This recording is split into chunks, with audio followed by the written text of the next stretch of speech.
yung singkang kaya pasyan ko na yung kaya ngay sung ki na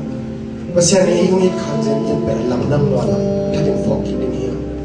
kung may ilaw yang ayang to pasyan yung ngit din kita selalu cupating dong jing din ilam ng pasyan to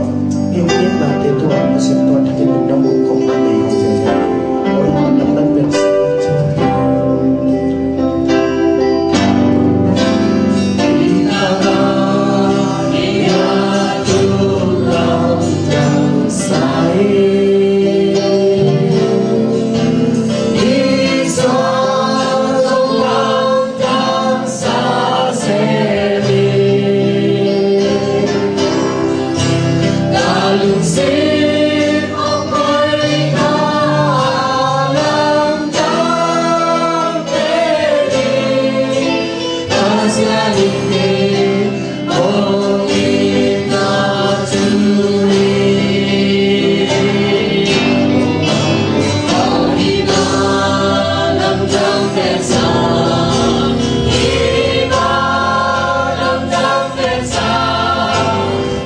Pasya